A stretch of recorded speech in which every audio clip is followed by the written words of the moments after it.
정치맛 수다 시작하겠습니다. 오늘은 장경태 더불어민주당 의원, 김종혁 전 국민의힘 최고위원과 함께하겠습니다. 어서 오세요. 안녕하세요. 안녕하세요. 두 분도 들어오시기 전에 보셨을 것 같습니다. 지금 2시 16분이니까요. 이제 막 시작이 됐을 것 같은데요. 2시 15분부터 법원에서 윤석열 전 대통령에 대한 구속영장 실질 심사가 열리고 있습니다. 어떻게 보셨습니까, 장 의원님? 참 황당하기 짝이 없는데요. 영장실질심사가 2시 15분부터 시작하는데 집에서 7분 전에 출발하는 피의자가 제대로 된 자세인지 태도부터서 너무 불량하고요. 정말 법정에 들어서는 시각도 한 4분여 전, 4분 정도 전이었는데 이 세상 어떤 피의자가 영장실질심사를 저렇게 건성으로 받으러 가겠습니까? 그러니까 정말 있을 수 없는 일이다. 태도부터 문제가 있다고 보고요. 어찌되었건 이 여러 증거인멸 우려나 도주의 우려, 또 여러 가지 수사 방해 혐의나 또 이 여러 강희구 전 부속실장을 비롯한 여러 피의자 진술이 여러 가지 좀 변하고 있는, 검찰의 진술과 변하고 있는 점, 이런 부분들을 봤을 때 충분히 이 수사에 협조하지 않을 가능성이 매우 높고 또 수사를 방해할 목적도 저는 분명히 있다고 보기 때문에 아마도 오늘 밤쯤 나올 구속영장은 분명히 발부되리라 확신합니다. 지금 화면에 윤 전 대통령이 법원에 도착한 모습을 보고 계신데요. 김 최고위원님은 어떻게 보셨습니까? 일단은 특검에 출두할 시간을 놓고도 왜 서로 줄다리기가 있었잖아요. 힘겨루기처럼 보이는 그런 것도 있었고, 또 법원에 출석할 때도 지금 이제 정상적으로 하자면 좀 먼저 오는 게 예의겠죠. 근데 지금 도착해서 서둘러 들어갔는데 왜 저럴까라는 생각은 좀 들어요. 근데 저게 아마 지지자들을 의식해서 그런 거겠죠. 나올 때 이제 계속 윤석열 대통령 이렇게 소리치는 사람들한테 나 기죽지 않았어. 나 그대로 아직까지 멀쩡해. 이런 것들을 보여주기 위해서 그런 행동들을 하는 게 아닌가 싶은 생각은 들기는 해요. 근데 글쎄, 고분고분하면 안 된다고 생각을 하신 것 같긴 한데 일반 국민들이 보기에는 좋아 보이지 않잖아요. 왜냐하면 다른 사람들 중에서 그렇게 하는 사람은 아무도 없는데 여전히 특권 의식을 갖고 있는 게 아닌가 이런 생각을 할 것 같아요. 그리고 지금 이제 영장 청구 실질 심사를 받고 있으니까 과연 어떤 결과가 나올지는 이제 차차 얘기해 보도록 하죠. 취재진들이 오늘도 질문을 했는데 전혀 답을 하지 않았거든요. 사실 이게 기자들이 묻는다기보다 국민들이 묻는다 이렇게도 볼 수 있을 것 같은데 전혀 답이 없거든요. 한 번도? 어떻게 보십니까? 그러니까 윤석열 씨가 여러 가지 지금 이 수사 과정에서 또 이 특검의 출석 과정에서 또 오늘 법원에 출석하는 과정마저도 지금 전혀 반성하는 기미조차 없고요. 최소한 국민께 심려를 드려서 송구하다라는 말 한마디가 나온 적이 없습니다. 그렇기 때문에 지금까지도 계엄 직후에 있었던 기자회견 또 여러 온라인 화상, 대국민 담화 등부터 전혀 하등의 태도가 바뀐 게 없고요. 계속 오만하고 이 반성의 기미가 없는 모습을 보이고 있기 때문에 제가 보기엔 법원에서도 법정에서마저도 저런 태도를 일관되게 유지할 것 같고요. 나는 잘못한 게 없다. 지지자들에게 극우 지지자들에게 보내는 메시지만 반복적으로 지금 이루어지고 있기 때문에 오히려 전 국민들에게 미치는 영향은 좀 안 좋다고 봅니다. 그렇기 때문에 빠르게 저런 안 좋은 모습을 보이지 않도록 구속시키는 것이 오히려 대한민국을 위해서 더 좋다고 생각합니다. 윤석열 전 대통령은 본인이 지금 출석했잖아요. 근데 본인이 설득할 수 있다. 그렇게 생각하시는 것 같아요. 그러니까 그 헌법재판소에도 직접 본인이 다 나왔었잖아요. 근데 사실 그 헌법재판소에는 안 나오니만 못했다라는 평가가 중론이거든요. 왜냐하면 본인이 거기서 범죄 사실을 사실상 시인하는 그런 발언들을 함으로써 오히려 본인에게 더 마이너스가 된 측면이 있는데 나와서 본인이 판사 영장 실질 심사하는 남세진 판사인가요? 오늘. 예, 그렇죠. 네. 남세진 판사한테 이제 설명을 하면 아마 내가 이제 설득할 수 있지 않을까 이런 생각을 하시는 것 같은데 사실은 저런 태도가 과거 대통령 하시는 동안에도 그랬었잖아요. 당에서도 이렇게 하시면 안 됩니다. 그리고 의정 갈등도 이렇게 가면 안 되고 국민한테 사과도 해야 되고 여사와 관련해서도 이렇게 얘기를 할 때 굉장히 독불장군식으로 그 무슨 소리냐. 그리고 또 그 선거 와중에서도 본인이 직접 국민들에게 설명하겠다면서 4월 1일 날, 작년 4월 1일 만우절 날 의정 갈등에 대해서 설명을 했는데 그게 오히려 국민들의 영린을 건드려서 저희가 총선에서 참패해야 하는 그런 계기가 됐잖아요. 그래서 사람 잘 안 변하는구나 그런 생각이 들어요. 오늘 그 특검이 제기한 그 영장 청구서에 적힌 혐의를 보면은 국무위원들 계엄 심의권을 방해했다라는 게 있고 4호 계엄 선포문을 만든 뒤에 폐기를 했다. 체포영장 집행을 막으라고 지시를 했다. 뭐 이런 내용이거든요. 뭐 오늘 밤 늦게 아니면 내일 새벽 그 구속 여부가 결정될 걸로 보이는데 아까 장 의원님은 구속될 거다 이렇게 말씀을 하셨어요. 어떻습니까? 그러니까 혐의가 너무 명백하죠. 그러니까 저도 법사위 현안 질의 과정에서 공수처장에게 이 여러 받은 제보를 바탕으로 질의를 했던 적이 있습니다. 예를 들면 제가 윤석열 전 대통령의 그 텔레그램이 있었는데 그 부분도 갑자기 탄핵 소추안 이 가결 전후로 해서 삭제됐더라고요. 그래서 검색을 항상 해보면 텔레그램에 최근에 접속함이라고 뜨는데 어느 순간 딱 검색해봤더니 삭제됐어서 이거는 명백한 증거인멸의 우려다라고 말씀드린 적이 있고 또 경호처 여러 간부들에게 이 정말 이 비합헌 서버 기록 삭제를 지시했다는 제보가 들어왔으니 빠르게 구속하시고 증거인멸을 중단시켜야 된다라고 했던 적이 있었습니다. 그만큼 많은 여러 제보를 통해서 윤석열 전 대통령 당시 이 탄핵 소추안이 가결된 이후에도 계속 지속적으로 이 증거인멸의 우려가 높았고요. 심지어 계엄 당시에도 이 위법 위헌적인 계엄을 실시하기 위해서 여러 이 국무위원들의 계엄 심의권을 침해한다든지 또 선택적으로 계엄 당시에 국무위원들을 선택적으로 부르지 않았습니까? 뭐 또 그리고 이 계엄 선포문 당시에도 계엄 실무 열람을 보면 최소한 이 4개의 장관의 이 부서가 필요합니다. 국무총리를 비롯한 기재부 장관, 행안부 장관, 국방부 장관, 또 법무부 장관의 부서가 필요한데 그 부서 문서도 없는 거예요. 그래서 그 사후적으로 강희구 부속실장이 한덕수 총리에게 부서를 요청했다가 한덕수 총리가 이거는 사후에 본인이 위법 위헌적인 계엄 절차를 본인 스스로 보완한 공범이 될까 봐 폐기했다라는 지금 보도도 나오고 있거든요. 그렇기 때문에 여러 가지 지금 이 국무위원 심의권이라든지 뭐 사후적인 계엄 선포문 부서한다든지 또 이 여러 경찰의 영장 집행하는 과정에서도 경찰에게 총을 보여줘라는 등의 또 비합헌 서버 기록까지도 여러 지금 전방위적으로 지금 증거인멸이 우려가 있고 심지어 강희구 전 부속실장도 검찰의 진술과 또 특검의 진술이 좀 번복되거나 뒤바뀌고 있는 부분들이 있어서 윤석열 측 변호인들의 영향을 받고 있는 게 아니냐라는 우려가 매우 큽니다. 그렇기 때문에 엄중한 수사, 제대로 된 수사를 위해서라도 지금 구속 사유는 충분하다라고 말씀드릴 수 있겠습니다. 장 의원님은 이제 구속 사유가 충분하다 이렇게 얘기를 하고 있는데 윤 전 대통령 측에서는 재판에 성실하게 임하고 있다. 그리고 객관적인 증거도 없다라면서 혐의도 부인을 하고 있거든요. 그러니까 구속 사유가 안 된다라고 주장을 합니다. 어떻습니까? 그러니까 이제 우리가 구속을 하느냐 안 하느냐는 범죄의 중대성 그리고 도주나 증거인멸의 가능성이 있느냐 뭐 이걸 중심으로 해서 하잖아요. 근데 이제 특검은 이제 증거인멸의 가능성이 매우 크다 이렇게 주장하고 범죄의 중대성을 뭐 내세우고 있습니다. 근데 그거 외에도 몇 가지 사안에서 그 판사 지금 이제 영장 실질 심사를 하고 있는 판사께서 염두에 두고 있는 게 이런 걸 것 같아요. 첫째, 그 공범들은 다 구속돼 있잖아요. 쉽게 얘기하면 지시를 받은 사람은 다 구속돼 있는데 그 지시를 내린 사람은 그 활보를 하고 있다. 이게 상식적으로 말이 되느냐라는 그런 측면. 그다음에 두 번째로는 그 구속 취소의 타당성 여부가 있잖아요. 지규현 판사가 그동안은 뭐 날짜를 기준으로 해서 산정을 했었는데 갑자기 시간을 계산을 해서 이 시간이 오버가 됐다 해서 구속 취소를 한 것.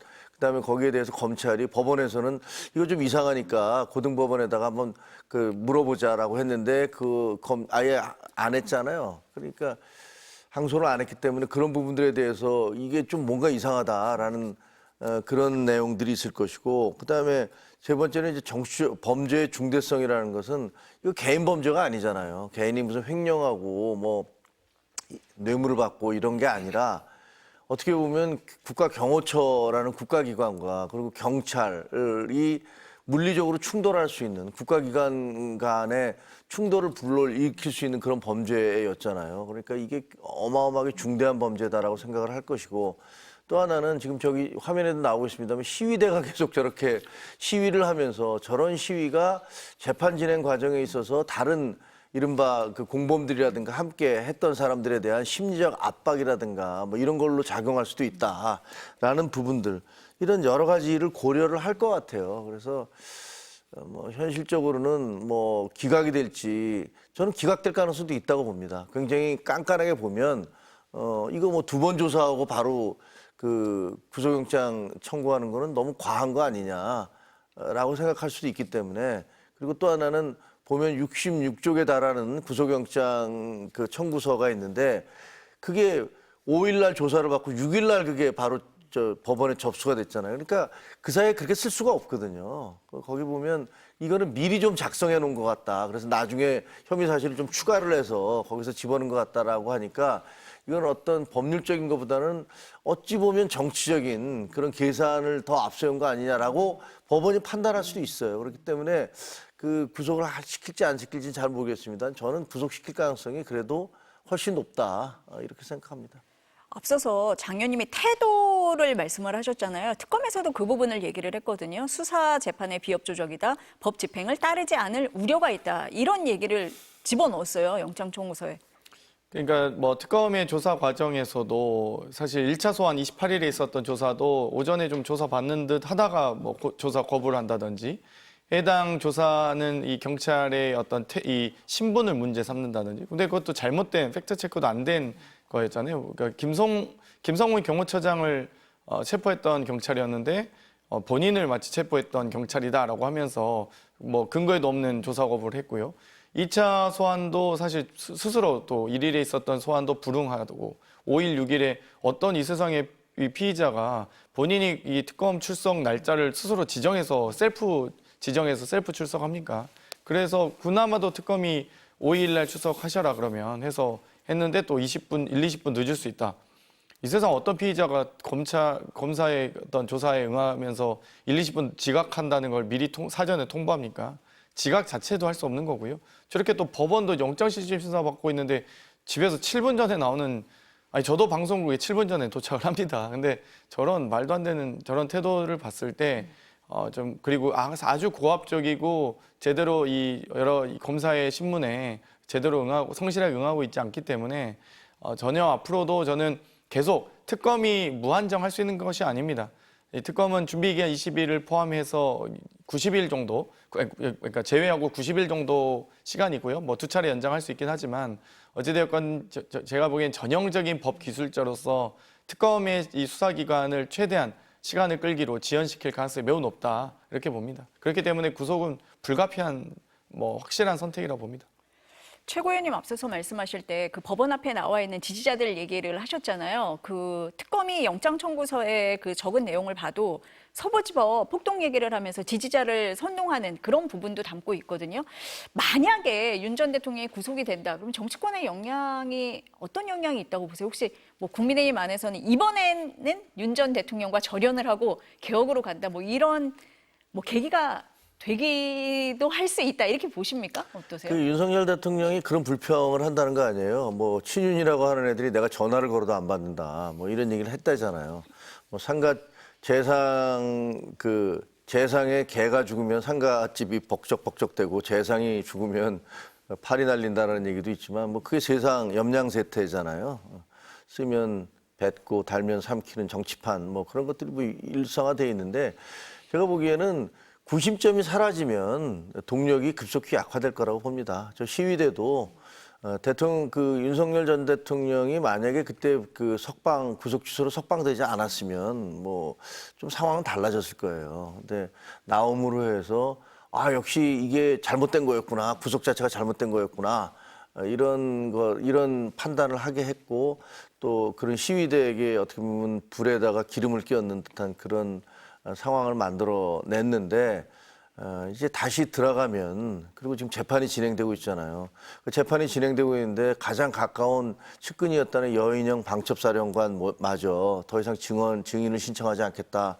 내가 만약에 다시 그 상황이 온다면 뭐 절대로 그대로 명령에 따르지 않겠다. 뭐 이런 얘기들을 하고 있고 이런 내용들이 다 공개되고 있기 때문에 윤석열 전 대통령이 들어가게 되면 아마 저 지지 시위도 그냥 급속하게 그 힘이 빠질 것이고, 그리고 이미 그 국민의힘의 의원들 사이에서는 내가 언제 친윤이었어 이러는 분들이 막 속출했잖아요. 그래서 뭐 나는 친윤이 아니고 그냥 민주주의를 위해서 길거리에서 시위한 거였다 이렇게 얘기를 하고들 계시니까, 그거는 그렇게 발을 빼고 거리를 두려는 움직임은 이미 오래전부터 시작됐고, 하지만 구속이 되고 당장에 이제 발등에 불로 또 우리 그 국민의힘 의원들에 대한 수사나 소환도 시작될 거잖아요. 그렇기 때문에 거리를 두기 위해서 더 노력을 할 거다 그런 생각이 드는데, 정말 염량세태죠. 아니, 한남동 관저 앞으로 몰려갔던 의원들도 있으시잖아요. 그렇죠. 그분들은 요즘 지금 최고위원님 말씀하신 그런 말씀을 하시는 거예요? 아니면 그 요즘은 이미 많이 보도가 되잖아요. 심지어는 윤상현, 네. 그 나경원 이런 분들도 다 내가 무슨 친윤이냐 뭐 이렇게 얘기들을 하신다는 게 이미 다 보도가 뭐 몇 차례 된 걸로 알고 있습니다. 그래서 참 미리 이런 사태가 올 거기 때문에 빨리 거리를 둬야 된다. 그리고 빨리 절연을 해야 된다라고 이미 비상계엄이 내려졌을 때 그런 얘기를 했던 거 아닙니까? 근데 그렇게 주장한 사람들은 다 쫓아냈잖아요. 그 지도부를 다 쫓아내고 그다음에 길거리로 나갔는데, 이제 그게 거기에 대한 후폭풍이 지금 몰려다 오고 있는 건데, 저걸 도대체 어떻게 극복해 나갈지 정말 아마 본인들은 앞이 캄캄할 겁니다. 어떻게 보세요, 장 의원님은? 국힘이 예. 저의 입장에서는 뭐 그냥 저러려니 하고 있긴 한데요. 근데 어찌됐건 참 안철수 전 혁신위원장이 싼권의 어떤 책임론을 언급하지 않았습니까? 이 위법 이원적인 비상계엄, 그리고 대통령이 탄핵됐음에도 불구하고 아직도 저렇게 친윤이 주류로서 활동하는 것 자체가 문제라고 보고요. 국민의힘에서 지금 책임진 사람이 아무도 없습니다. 대통령이 탄핵됐는데 어느 누구 하나 잘못했다, 죄송하다, 또 정치적 책임을 지겠다라는 분이 없고, 오히려 뜬금없이 그때 체포돼서 구금될 뻔한, 소위 죽을 뻔한 위기를 넘긴 한동훈 대표만 사퇴하고, 그 한동훈 지도부만 사퇴하고, 도대체 왜 한동훈 지도부가 왜 책임을 져야 되는지 모르겠는데요. 저도 어쨌든 국민을 위해서 탄핵 소추안을 가결시킨, 뭐 본인이 또 주도해서 가결시킨 것도 아니고 개별 의원들이 헌법이 정한 양심에 따라서 소신 투표를 한 분들이 몇 분 계신 건데, 그걸 가지고 지도부가 왜 뜬금없이 총사퇴했는지도 모르겠고요. 그리고 그 이후에 비대위원장을 맡아서 어찌됐건 무리하게 이 대선 후보를 교체하려고 시도했던 소위 권성동 전 비대위원장과 권영세 전 비대위원장과 권성동 전 원내대표, 이 두 분이 만약에 이 여러 탄핵 과정이나 또 대선 패배의 모든 책임을 지고 소위 친윤계의 수장으로서 정치적 책임과 도리를 다하겠다라고 하면서 만에 하나 자진 탈당이라도 한다면, 뭐 윤석열 전 대통령에 대해서도 출당 조치도 못하지 않았습니까? 그 비대위가 결국 자진 탈당이라도 해서 뭐 소위 명예로운 이 퇴로를 열어드린 건데, 두 분도 뭔가 명예로운 퇴로를 열어드린다는 의미에서는 스스로 자진 탈당할 수도 있는 것 같거든요. 근데 뭐 전혀 그럴 의지와 의사가 없는 걸로 보여서 저런 국힘의 자중질환이 뭐 참 국민들 보시기엔 안타깝고 보수 지지층으로서도 참 불행한 일 같습니다. 안철수 의원 얘기하고 국민의힘 얘기를 조금 뒤에 할까 했었는데 두 분 다 지금 제가 만약에 윤석열 전 대통령이 구속되면 국민의힘이 달라지냐라고 여쭤봤더니 지금 거기까지 갔습니다. 안철수 의원 얘기를 안 여쭤볼 수가 없네요. 이 얘기를 그럼 먼저 좀 해보겠습니다. 지금 이 외부 상황이 녹록지가 않아요. 그런데 국민의힘에서는 집안 싸움이 점입 가경이다, 뭐 이렇게 언론들이 다 쓰고 있더라고요. 안철수 의원이 혁신위원장에서 사퇴한 이유로 말씀하신 것처럼 인적 쇄신 요구가 받아들여지지 않아서 그렇다라고 했잖아요. 네. 그러니까 내가 당대표가 돼서 직접 개혁을 하겠다 이렇게 얘기를 했는데, 먼저 발언부터 들어보시겠습니다. 메스가 아니라 직접 칼을 들겠습니다. 당대표가 되어 단호하고도 강력한 혁신을 직접 추진하겠습니다. 도려낼 것은 도려내고 잘라낼 것은 과감히 잘라내겠습니다. 이렇게 얘기를 했더니 개혁 대상으로 지목된 권영세, 권성동 의원이 개혁인 양 포장해서 자리 욕심을 낸 안철수 의원이 혁신 대상이다, 이렇게 SNS를 통해서 공격을 했습니다. 한동훈 전 대표가 당대표를 두고 고심하는 사이에 그 자리를 선점하려 한 거다, 뭐 이런 공격이에요. 어떻습니까? 저는 뭐 안철수 의원의 그 충심이나 그 진정성 이걸 부인하지는 않습니다. 그건 맞다고 생각해요. 근데 그걸 관철하는 방법은 너무나 나이브하다 그러나요? 너무 안이하게 한 것 같아요. 다들 그랬잖아요. 비대위원장 맡을 때. 아니 비대위원장 맡아서 뭘 할 수 있겠습니까? 지금 친윤 지도부한테 무슨 정권이라도 받아야 되는데 송원석 원내대표는 정권을 주겠냐는 기자들 질문에 답을 안 하면서 계속 회피했잖아요. 근데 거기다 대고 무슨 이게 코마 상태니까 내가 수술을 메스를 들 것이고 고름과 종기를 짜내겠다. 제가 여기서도 그 얘기한 것 같은데 메스가 있어야지 수술을 할 수 있을 거 아닙니까? 메스라는 게 정권인데 정권을 안 주겠다는데 어떻게 수술을 합니까? 그리고 그런 현실의 벽에 딱 메스를 안 주네. 그리고 심지어는 혁신위원들도 내 마음대로 임명을 못하네. 라고 하니까 갑자기 뛰쳐나와서 20분 만에 나는 그러면 메스가 아니라 칼을 들겠다. 그러니까 메스는 수술 도구고 칼은 목을 치는 도구 아닙니까? 그러니까 칼로 내가 가만 안 두겠어 라고 얘기하는데 칼을 주겠습니까? 지금 저 메스도 안 주는 사람이 칼을 안 주는 게 친윤들인데 칼을 주겠습니까? 그러니까 본인이 이제 나는 출마를 하겠다라고 얘기를 하시면서 당대표에 출마하겠다고 그랬는데 또 어느 쪽에서는 내가 되겠다고 그러는 게 아니다. 또 이런 말씀을 하세요. 그러니까 그 중심은 이해가 돼요. 이게 당이 이렇게 가면 안 되는데 말이야. 근데 그것을 관철하는 방법이 너무 왔다 갔다 하고 우왕좌왕하기 때문에 저렇게 하면 더 혼란스럽죠. 그런 면에서 좀 안타까워요, 저는. 어떻게 보세요, 장 의원님은? 일단 안철수 의원께서 조금 나이브하게 생각하셨던 것 같아요. 그러니까 저는 혁신위원장을 수락하는 과정도 좀 갸우뚱했거든요. 왜냐하면 김영태 전 비대위원장이 요구했던 5대 혁신안도 사실 크게 혁신이라고 보긴 어려운 상식안 정도라고 생각을 했는데 그 상식안조차도 수용하지 못했던 송원석 현 원내대표거든요. 그렇기 때문에 그런 상황에서 안철수 의원이 비대위원장도 소위 당대표 대행인 비대위원장의 혁신안도 수용을 못하는데 사실상 권한이 없는 거나 다름없죠. 그런 없는 거나 다름없는 혁신위원장이 무슨 혁신을 할 수 있겠습니까? 혁신위원장이 아닌 그냥 안방위원장 같이 그냥 자리만 차지하고 있었을 것 같은데 그런 점에서는 전 혁신위원장 수용한 것도 좀 갸우뚱했거든요. 저렇게 정무적 감각이 없으신가 이런 생각을 했는데 어찌됐건 본인이 혁신위원장으로서 임명도 혁신위원도 못하고 또 심지어 이 여러 탄핵 국면에서 이미 탄핵이 완성돼서 내란 국면으로 특검으로 넘어가고 있는데 지금 이 민주당은 100km로 이 차가 쌩쌩 달리고 있는데 국민의힘 지금 20km도 안 되고 있거든요. 그러면 최소한 속도를 내려면 제대로 된 이 주행과 기어를 넣어야 될 거 아니겠습니까? 그러면 그러기 위해서는 저는 여러 가지 변화가 필요하고 최소한 책임져야 될 분들 책임지고 예를 들면 쌍권에 대한 인적 쇄신 자진 탈당이라도 유도한다든지 그 정도 발언을 하시면 좋았지 않았을까 하는데 대부분 이제 약간 언론 보도를 통해서 흘러나오고 있지 않습니까? 그러니까 혁신위원장의 권한도 없고 이렇다 할 메시지도 좀 부족했고 지금 이제 결국 당대표를 나오시는 과정도 물론 이제 이 실권이 있어야지만 당을 개혁할 수 있다는 의지는 충분하게 좋아 보입니다만 지금 제가 보기에는 소위 비주류들 아니겠습니까? 그러면 비주류들이 주류에 맞서서 싸우기 위한 스스로 양보와 타협 또 힘을 모으는 연대의 힘을 좀 보여주시는 게 낫지 않나. 지금 주류를 상대로 이길 수 있는 비주류 후보가 없습니다. 그러면 이럴 때라도 비주류들끼리 힘을 모아야 되거든요. 연대하고 힘을 서로 좀 배려도 하고 양보도 하고. 근데 서로 잘났다고 다 나오면 각자 도생하다 보면 그냥 계속 평생 비주류만 하는 거죠. 제대로 안 될 것 같다라는 말씀을 하십니다. 송원석 비대위원장이요. 조석계 혁신위원장 모시겠다라고 얘기를 했을 때 기자들이 사실 누가 할 수가 있겠어라고 생각을 했는데 오늘 아침에 발표가 됐어요. 윤희숙 여의도 연구원장입니다. 다릅니까? 아니 근데 저야 개인적으로 윤희숙 의원도 잘 아는데 굉장히 똑똑하고 개혁 의지도 있는 것 같긴 한데 문제는 한번 깨진 그릇이잖아요. 그 깨진 그릇 다시 붙여서 쓰겠다는 건데 그게 얼마나 큰 성과를 낼 수 있을까 의문이 들고요. 송원석 원내대표 지금 현재 비대위원장 겸임하고 있는데 이런 것 같아요.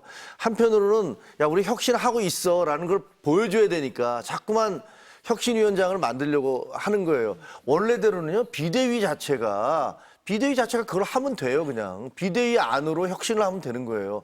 근데 자기 손에 피 묻히기 싫은 거지. 그러니까 본인을 임명해준 친윤들에게 감히 들이댈 수가 없기 때문에 다른 사람을 임명을 하는데 그 사람도 어느 경계선을 넘으면 안 되는 거예요. 그거는 자기한테 야 너 지금 그 원내대표가 그걸 못 막어? 뭐 이런 소리 듣기 싫은 것 같아요.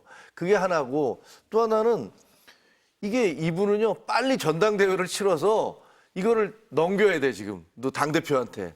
왜? 계속 이제 특검 들어오고 뭐 들어오고 이제 골치 아픈 일들이 이제 산적해 있잖아요. 그럼 대개의 경우는 본인들이 정치인이라는 게 자기가 정권 가졌으면 그걸 어떻게든 연장하려고 해요. 내가 이동안에 뭘 해보여야지. 근데 지금 송원석 그 원내대표는 자꾸만 넘기려고 그러는 거야. 왜? 내가 그거 계속 갖고 있으면 이제 날라오는 이 청구서를 내가 어떻게 처리할 수가 없어. 그럼 당대표가 누가 서서 이거를 그 사람이 다 그 책임지고 해야 되는데 그건데 만약에 한동훈이나 김문수가 되면 그것도 싫거든요. 한동훈은 두렵고 그다음에 김문수는 싫어. 그러니까 이거 아닌 사람 그러면 우리 친윤 쪽에서 누가 될 수 있을까? 그거 될 수 있을 것 같지가 않아. 그러니까 내놓은 안이 오늘 나온 게 집단 지도 체제 하자. 그래서 무더기로 같이 책임지자. 우리 공동 정범으로 같이 책임지자라는 그런 의식이잖아요, 결국은. 아니 민주당이 저렇게 대통령 그 새로 출범하고 그다음에 저렇게 강력하게 밀어붙이는데 여기서 집단 지도 체제로 무슨 대응을 제대로 할 수 있겠습니까? 그러니까 원래대로 하자면 전당대회를 연기를 해야 돼요. 지금 현재 전당대회 그 8월 연천에 8월 말에 해서 그럼 별로 흥행도 될 것 같지도 않고 그다음에 당 개혁안이 어떻게 될지 사람들이 관심도 별로 없는데 거기서 뽑아놓은 다음에 뭐가 되겠습니까? 그러면 원래대로 하자면 여기서 우리가 개혁안을 다 만들어낸 다음에 그다음에 정리를 하고 거기서 이렇게 가겠습니다. 이 기준하에서 새로 대표를 뽑겠습니다. 라고 해서 대표를 뽑은 다음에 가야 되잖아요. 근데 제가 보기엔 지금 현재 송원석 원내대표는 빨리 대표를 뽑아서 이걸 넘겨야 된다. 그래서 내 책임을 면해야 된다. 이런 생각을 하는 것 같아요.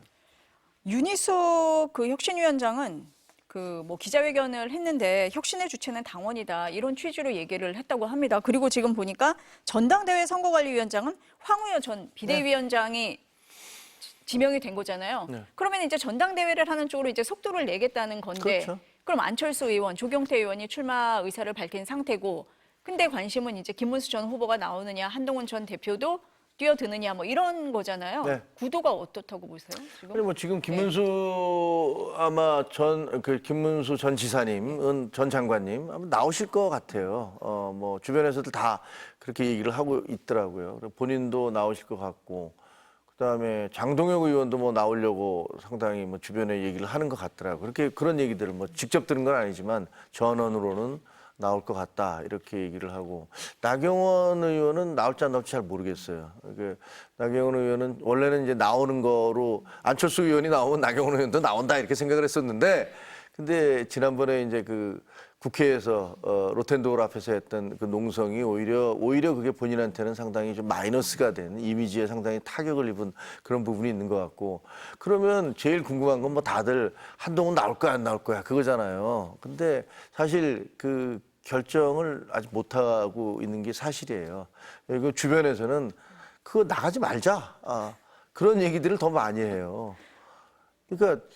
보나마나 나가면은 선거에서 진 그 선거 패배가 김문수 후보 때문에 진 게 아니고 한동훈 당신 때문에 진 거야라는 식으로 또 그렇게 그 말도 안 되는 생떼 같은 논리 그 주장을 하면서 공격을 할 것이고 배반자야 뭐야 하면서 이렇게 밀어붙이려고 할 거예요. 친윤들이 누군가 희생양을 삼으려고 할 겁니다. 그러니까 이제 그 한동훈 대표를 아끼는 사람들이나 그거는 너무 소모가 많다. 가지 마라. 뭐 하려고 가서 그걸 해주냐. 뭐 이런 생각. 사실은 야 내년에 지방선거 앞두고 우리 다 죽게 생겼으니 제발 와서 당신 이게 방패막이도 해주고 당신 논리가 좋으니까 좀 싸워봐라. 민주당하고 제대로 싸울 사람 당신밖에 없지 않냐. 그러니까 와달라 이렇게 얘기하는 게 아니라 그게 아니잖아요 지금. 불러서 우리의 어떤 선거 패배나 이런 것들에 대한 책임을 몽창 당신한테 뒤집어 씌워서 우리 마음속에 있는 어떤 죄의식, 죄책감 이런 걸 다 당신한테 투여해서 덮어 씌우겠다라는 그게 더 강한 거 아니에요. 그러니까 주변에 아끼는 사람들은 나가지 마세요. 뭐 하려고 나갑니까? 뭐 이러고 있는 거예요. 장 의원님 보시기에 지금 윤희숙 혁신위원장, 황우여 선거관리위원장 어떻게 보십니까? 예. 일단 윤희숙 전 의원 같은 경우는 서초갑에서 국회의원 하시다가 중도에 사퇴하신 분이잖아요. 그러니까 임기도 본인이 다 못 채우셨는데 뭐 아버지 농지법 위반 의혹이나 이런 거 잘 해결되셨길 바라고요. 어찌되었건 황우여 선관위원장 같은 경우는 이번 대선 경선 때도 또 선관위원장을 하셨는데 좀 이렇게 사람이 없으실까? 또 좀 황 의원님 좀 쉬시게 좀 놔둬도 됐을 텐데 굳이 또 불러다 참 이렇게 좀 이 고생을 시키는 것 자체가 참 야속해 보이기도 하고요. 어찌되었건 이 국민의힘이 또 건강한 제1야당으로서 역할을 하시길 바라는데 좀 너무 점입과경이라서 좀 안타까운 마음도 가지고 있습니다. 또 한편으로는 좀 정상적 정당이라면 예를 들면 당연히 내년 지방선거를 염두에 두고 다양한 전략과 전술을 고민할 수 있거든요. 예를 들면 당대표는 누구 하고 누군가는 서울시장, 누군가는 경기도지사, 인천시장 이런 식으로 배치를 하는 게 대단히 중요합니다. 뭐 제가 뭐 굳이 경쟁당에 조언을 할 필요는 없지만 그래서 예를 들면 뭐 김문수 대선 후보로 치렀으니 좀 문제가 있다고 생각하면 혹은 당대표가 되시더라도 예를 들면 안철수 경기도지사, 한동훈 서울시장 뭐 이런 식으로 배치를 하는 게 원래 정상적 정당의 구조거든요. 근데 전혀 지금 그럴 양보하고 연대하고 이럴 생각이 없이 지금 야당이 됐는데도 지금도 아직도 여당인 줄 알고 있더라고요. 그런데 야당이 됐는데도 불구하고 서로 그냥 헐뜯고 서로 이 발목 잡으려고 노력하는 것 자체가 제가 보기엔 참 이해가 가지 않는데 어찌됐건 계속 저렇게 싸워주시면 저희가 감사하죠. 뭐 그렇게 생각하고요. 어찌됐건 저는 저분들이 좀 정치 지도자라면 그래도 그 해당 정당의 당원들을 위해서 또 지지자들을 위해서 통 큰 결단, 좀 지도자다운 면모를 보이셨으면 좋겠어요. 지금 그런 모습이 전혀 안 보이고 있기 때문에 결국 또 이 고안해낸다는 게 지금 단일 지도 체제에서 집단 지도 체제로 바꿔서 1등이 대표가 되고 2등부터 한 5등까지 최고위원 되는 집단 지도 체제 하자는 건 그냥 다 불러 모아서 유명한 사람들 다 불러 모아서 뭐 어떤 사람도 제대로 된 결정을 하지 못하게 혹은 주류인 친윤이 계속 다수를 점하는 지도 체제를 만들어서 계속 본인들이 영위하겠다라는 거거든요. 그러니까 이게 지금 이 국회의원 선거가 아직 많이 남아서 그렇습니다. 그리고 이 107명, 108명 정도 의원 중에서 90여 명이 이제 지역구인데요. 그중에 60여 명 정도가 다 영남 쪽이고 안정적 지역구라서 사실 당내에서의 경선, 당내에서 헤게모니만 주류에 있으면 따뜻한 온실에 있으면 다 내년 3년 뒤에 총선도 당연히 자기는 공천만 받으면 당선된다고 생각하고 있을 거예요. 그러니까 정말 유능하고 나름 인재들도 국민의힘에도 또 좋은 합리적 분들 많은데 그런 분들 다 수도권에 다 험지에 몰아넣어놓고 본인들만 따뜻한 안방에 있으니 무슨 혁신이 되겠습니까? 그런 분들부터 사실 교체를 해야죠. 제가 보기엔 영남 의원님들 전원 이 대통령 탄핵에 책임을 지고 국민의힘 영남권 의원님들은 전원 불출마 선언하셔야 돼요. 최소 3선 이상은. 근데 전혀 3선 이상 뭐 책임감 느끼신 분 누가 있는지 모르겠습니다만 다 3선, 4선, 5선 하고 싶어 하니까 혁신이 제대로 될 리도 만무하고요. 전당대회도 흥행할 리 만무하다라고 봅니다. 국민의힘이 개혁이나 혁신을 하기 어렵다라고 지금 장경태 의원님이 말씀을 하고 계십니다. 근데 국민의힘 이 외부 내부 상황이 다 녹록치 않다라고 제가 말씀을 드렸는데 이 특검 수사가 지금 3대 특검이 돌아가고 있는데 김건희 국정농단 특검에서 어제 국민의힘 윤상현 의원 집과 사무실을 압수수색했잖아요. 특검 발표 들어보시겠습니다. 특검은 그동안 공천거래, 부당한 선거 개입과 관련한 많은 의혹이 장기간 제기되어 온 만큼 신속하게 사건의 진상을 규명할 필요가 있다고 판단하고 오늘 압수수색을 실시하게 된 것입니다. 특검은 압수물 분석과 함께 관련자 소환 조사 등을 신속하게 진행하여 실체를 규명해 나갈 예정입니다. 윤상현 의원이 지난 2022년 국회의원 보궐선거 당시에 공천관리위원장이었습니다. 윤 전 대통령이 윤상현 의원을 언급하는 이 녹취가 언론에 공개되기도 했는데요. 그 송원석 비대위원장은 전형적인 정치 보복이다 이렇게 어제 논평했습니다. 어떻습니까? 전형적인이라는 게 뭘까요? 그래서 잘 무슨 말인지는 잘 모르겠는데 왜냐면 국민들이 다 그 녹취록을 들었잖아요. 명태균이 1차 공개했던 그 내용, 그다음에 대통령이 나는 잘 모른다. 나는 그 정진석이 그때 공관위원장인지 알았다라고 얘기했는데 그 명태균이 공개한 그 바로 뒤에 보니까 그 대통령이 내가 상현이한테 전화할 테니까 뭐 이러면서 그 얘기가 나오잖아요. 나중에 공개가 됐지만. 그러니까 사실 대통령이 대놓고 국민들한테 거짓말을 한 거예요. 그리고 그런 것들이 공개되는 것들에 대한 두려움이 아마 비상계엄을 촉발시킨 한 계기가 되지 않았나 그런 생각도 들어요. 그래서 저거는 저렇게 대응하면 안 되고요. 제가 보기에는 공천 과정에 문제가 있었다면 이것은 분명히 밝혀져야 된다. 뭐 그건 우리도 협조하겠다. 이렇게 나오는 게 맞지 않을까 싶은 생각이 들어요. 저희는 그때 당시에 이제 한동훈 대표가 당대표였을 때 명태균 사태가 터지니까 바로 야, 우리 명태균 특검을 만들어야 됩니다. 그러니까 우리 TF를 만들어서 과연 무슨 일이 있었는지 확인해야 된다. 그리고 그렇게 해서 잘라야 된다. 더 이상 브로커 정치가 횡행하게 하면 안 된다 이랬거든요. 근데 그런 게 뭐 하나도 받아들이지 않았는데 나중에 알고 보니까 명태균 씨와 관계된 사람들이 너무나 많더라고요. 당내에. 그걸 몰랐던 거죠. 그러니까 그분들이 당사자들 입장에서는 왜 찜찜할 거 아닙니까? 나도 명태균 좀 아는데 나도 통화했었는데 도움받았었는데 뭐 이렇게 되면 야, 당대표라는 사람이 와갖고 말이야 저렇게 무슨 TF를 만드냐 뭐냐 하면 그거에 대해서 얼마나 이게 긁히겠어요. 찍히고.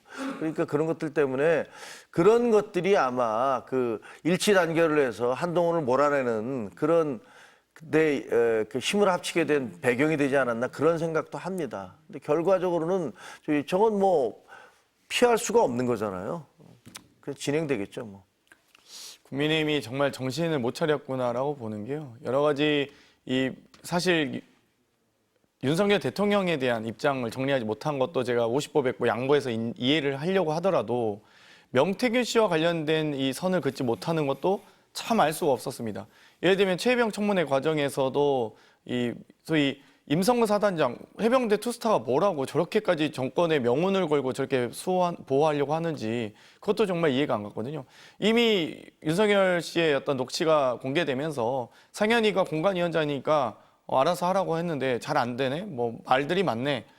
그 윤석열 씨의 녹취 아니었습니까? 그런데도 불구하고 버젓이 저렇게 거짓말한다든지 지금 윤상현 압수수색 당연히 공관위원장이었으니까 이제 전 국민들께서 김영선 의원의 공천 과정에서 명태균 씨와 또 김건희, 윤석열 등의 녹취를 다 이미 듣고 보았고 그래서 다 의혹이 있다고 생각하기 때문에 수사를 하고 있는 건데 이걸 가지고 입장이 나온다는 그나마 좀 고민을 했을 텐데 고민 끝에 나온 입장이 정치보복이라고 하는 것 자체가 아직까지 정신을 못 차렸구나. 그러니까 지금 윤상현 의원 지금 보호할 때입니까? 5선 의원인데 지금 공관위원장도 제대로 못해서 명태균 씨한테 휘둘린 공관위원장이 5선 국회의원이 지금 오히려 자진 탈당이라도 해서 예전에 그래도 국민의힘은 명예를 좀 아는 보수 정당이었거든요. 당에 누가 된다거나 정말 당의 어떤 누가 뭐 지지자들과 당원들께 송구한 마음이 있으면 제가 자진 탈당해서 그래서 의혹을 좀 해소하면 그리고 복당하겠습니다. 이런 말이라도 최소한 했었습니다. 그나마 21대 국회만 해도 그랬거든요. 여러 지금 제가 이름을 실명을 호명하진 않겠습니다만 여러 의혹이 있거나 뭐 의혹이 불거졌을 때 문제가 됐을 때 많은 의원들이 탈당을 해서 뭔가 이제 이 무혐의 처분이나 혹은 뭐 무죄 처분을 받고 나서 복당을 많이 했습니다. 그런데 지금 윤석열 씨가 국민의힘 가고 나서는 뭐 정말 안면몰수에 염치도 없는 정당이 됐어요. 그러니까 윤석열 압수수색이 어떻게 정치보복입니까? 오히려 차라리 윤상현 의원이 탈당을 해서 당 지도부 송원석 원내대표가 저런 대답을 하지 않도록 내가 자진 탈당해서 혐의를 다 뭐 본인이 결백을 증명하고 돌아오겠다. 뭐 이 정도 입장이 나와야지 정치보복 입장이 나오고 있는 게 참 한심하고요. 잘들 하고 계십니다. 네. 수사에 좀 적극적으로 협조하는 모습을 보여야 된다. 이런 의견으로 듣겠습니다. 네, 오늘 두 분 말씀은 여기까지 들어야 될 것 같습니다. 감사합니다. 맞습니다.